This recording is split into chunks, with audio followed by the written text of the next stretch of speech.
Ok, ya traté muchas veces de grabar este video, pero se me han presentado muchas oposiciones. Espero ahora sea el bueno. Esperemos si Dios me permita. Ok, el día de hoy voy a hablar de un tema muy importante que es acerca de las oraciones de decretar y declarar. Es un tema que Dios ha tocado mucho conmigo estos últimos días. Es algo que, bueno, no estos últimos días, sino que ya tiene un tiempo que lo he tratado de hacer porque era algo que yo hacía. Yo también declaraba y decretaba. Gracias a Dios me abrió el entendimiento y me ayudó a través de su palabra, a comprender cómo debo de hacer las oraciones. Todo esto va a ser con fundamentos bíblicos, así que vamos a comenzar con unos versículos que es en primera de Juan 5 del 14 al 15. Y dice, y esta es la confianza que tenemos en Él, que si pedimos alguna cosa conforme a su voluntad, Él nos oye. Y si sabemos que Él nos oye en cualquier cosa que pidamos, sabemos que tenemos las peticiones que le hayamos hecho. Aquí este Juan nos dice que tenemos que pedir conforme a la voluntad de Dios para que nuestras oraciones sean escuchadas. Dios es un ser que sí puede escuchar todas nuestras oraciones, pero si no están conforme a su voluntad, son unas oraciones que quizás no va a tomar en cuenta. Y esto es algo que es bíblico, lo dice aquí la misma palabra, así que no es algo que yo digo. Hay otros versículos también que tenemos a Santiago. Santiago 4:3. Santiago 4:3 nos dice, pedís y no recibís porque pedís mal para gastar en vuestros deleites. ¿A qué se refiere Santiago con esto? Santiago se refiere a que muchas veces en oración pedimos pues para nuestros propios deleites, pedimos todo conforme a nuestra voluntad y no debería de ser así, porque la palabra de Dios nos enseña que debemos de pedir conforme a la voluntad de Dios. Y sabemos que a veces la voluntad de Dios es un poco dura para nosotros. ¿Por qué? Porque nos duele en la carne. Debemos de someternos a su voluntad y no a la nuestra.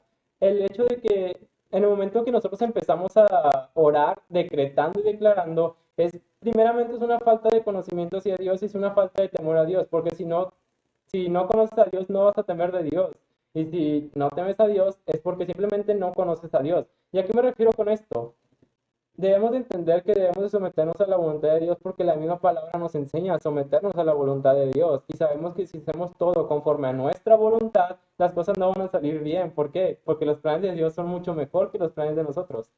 El decretar y el declarar vendría siendo como, no sé, decretar salud para una persona. Yo decreto y declaro salud para fulanito y en el nombre de Jesús decreto que se seca el tumor, decreto que se sana sus pulmones, yo decreto que se salva, que sana su vida, o puede ser como yo decreto que fulanito y mengano tengan un buen trabajo, que los suban de puesto y que les suban que tenga una vida económica mucho mejor y una buena casa.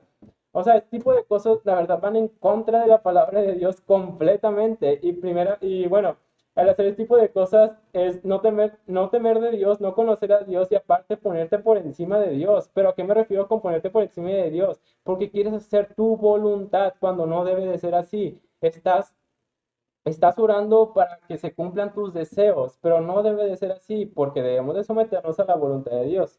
¿Ok?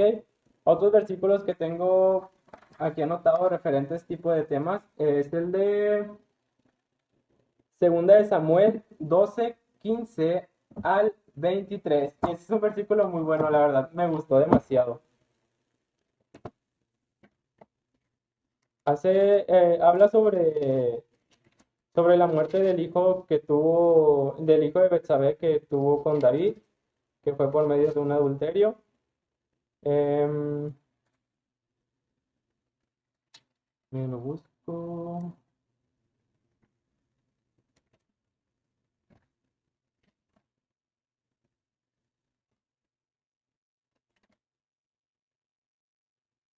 Y, y así dicen estos versículos. Y Natán se volvió a su casa, y Jehová hirió al niño que la mujer de Urías había dado a David, y enfermó gravemente. Entonces David rogó a Dios por el niño. Y ayunó David, y entró y pasó la noche acostado en tierra. Y se levantaron los ancianos de su casa, y fueron a él para hacerlo levantar de la tierra. Mas él no quiso, ni comió con ellos pan. Y al séptimo día murió el niño. Y temían los siervos de David hacerle saber que el niño había muerto, diciendo entre sí, cuando el niño aún vivía, le hablábamos y no quería oír nuestra voz. ¿Cuánto más se afligirá si le decimos que el niño ha muerto? Mas David, viendo a sus siervos hablar entre sí, entendió que el niño había muerto. Por lo que dijo David a sus siervos, ¿ha muerto el niño? Y ellos respondieron, ha muerto. Entonces David se levantó de la tierra y se lavó y se ungió y cambió sus ropas y entró a la casa de Jehová y adoró. Después vino a su casa y pidió y le pusieron pan y comió. Y le dijeron sus siervos, ¿qué es esto que has hecho? Por el niño viviendo aún ayunabas y llorabas, y muerto él te levantas y comiste pan. Y él respondió, viviendo aún el niño, yo ayunaba y lloraba, diciendo, ¿quién sabe si Dios tendrá compasión de mí y vivirá el niño? Mas ahora que ha muerto, ¿para qué he de ayunar? ¿Podré yo hacerle volver? Yo voy a hacer él no volver a mí.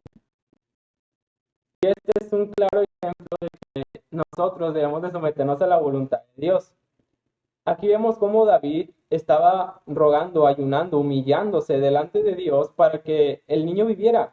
Pero la voluntad de Dios no era que el niño viviera, la voluntad de Dios era que el niño muriera.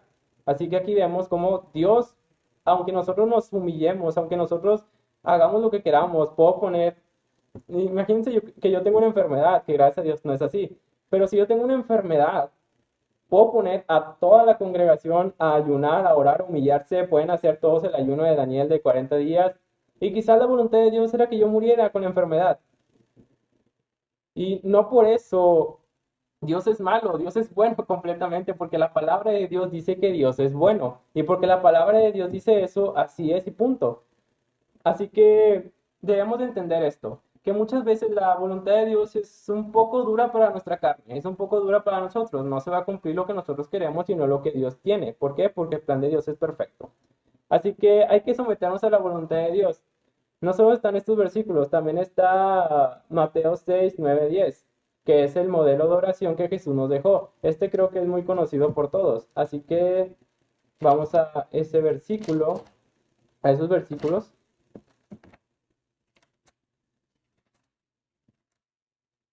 Y dice, vosotros pues oréis así, Padre nuestro que estás en los cielos, santificado sea tu nombre, venga tu reino, hágase tu voluntad como en el cielo, así también en la tierra. Aquí vemos cómo Jesús nos enseña que debemos de someternos a la voluntad de Dios y no hacer lo que nosotros queramos. También está otros versículos que es Mateo 26, 36 al 44, que es la oración de Getsemaní. Este está muy bueno también porque aquí vemos cómo Jesús se somete completamente al Padre. Es algo que nosotros debemos de hacer. Y dice, entonces llegó Jesús con ellos a un lugar que se llama Getsemaní y dijo a sus discípulos, sentaos aquí entre tanto que voy allí y oro. Y tomando a Pedro y a los dos hijos de Zebedeo, comenzó a entristecerse y angustiarse de gran manera. Entonces Jesús les dijo, mi alma está muy triste, hasta la muerte. Quedaos aquí y velad conmigo. Yendo un poco adelante, se postró sobre su rostro, orando y diciendo, Padre mío, si es posible, pasa de mí esta copa, pero no sea como yo quiero, sino como tú. Vino luego a sus discípulos y los halló durmiendo, y dijo a Pedro, así que no habéis podido velar conmigo una hora, velad y orad para que no entréis en tentación. El espíritu a la verdad está dispuesto, pero la carne es débil. Otra vez fue y oró por segunda vez, diciendo, Padre, si no puede pasar de mí esta copa sin que yo la beba, hágase tu voluntad. Vino otra vez y los halló durmiendo, porque los ojos de ellos estaban cargados de sueño, y dejándolos, se fue de nuevo, lloró por tercera vez diciendo las mismas palabras. Aquí vemos cómo el mismo Dios, Hijo, se sometió al Dios Padre. Si Él mismo, encarnado, se somete a Él mismo, ¿por qué nosotros no hemos de someternos?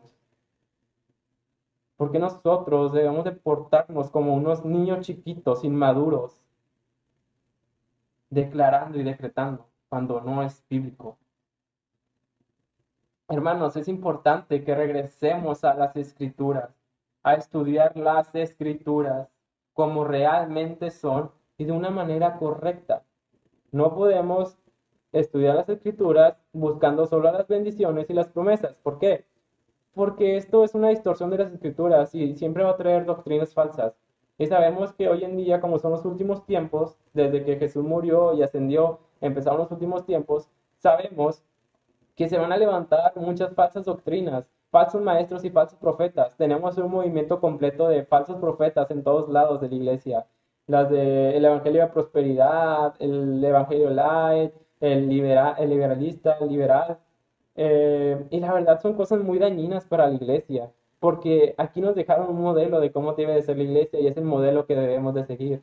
Aquí también está 2 Corintios 12, del 7 al 9, que habla sobre el aguijón que el Señor le puso a Pablo. Es un versículo muy bueno también y muy importante de tocar porque aquí habla acerca de una enfermedad que le dio a Pablo.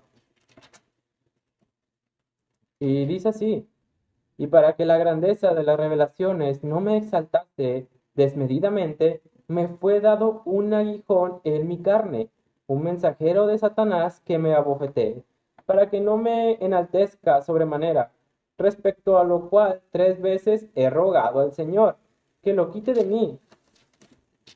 Y me ha dicho: bástate mi gracia, porque mi poder se perfecciona en la debilidad. Por tanto, de buena gana me gloriaré más bien en mis debilidades, para que repose sobre mí el poder de Cristo. Aquí vemos cómo Pablo, para que no se engrandeciera a sí mismo, el Señor le puso un aguijón que se refiere a una enfermedad que le dio, y Pablo rogó para que esa enfermedad sea quitada, pero simplemente el Señor no quiso. ¿Por qué? Porque era su voluntad. Hay que someternos a la voluntad del Padre. Hay que someternos a las Escrituras, que es la palabra viva del Señor. El contexto completo de esto, pues es que Pablo no podía enaltecerse a sí mismo. ¿Por qué? Porque obviamente Pablo era una persona que estaba muy ungida, era una persona que se movía en el poder del Espíritu Santo. Él podía llegar a comprender ese tipo de misterios. Así que, como es carne, obviamente pasaban por él, podían pasar por él algunos pensamientos respecto a el engrandecerse o creerse superior a los demás.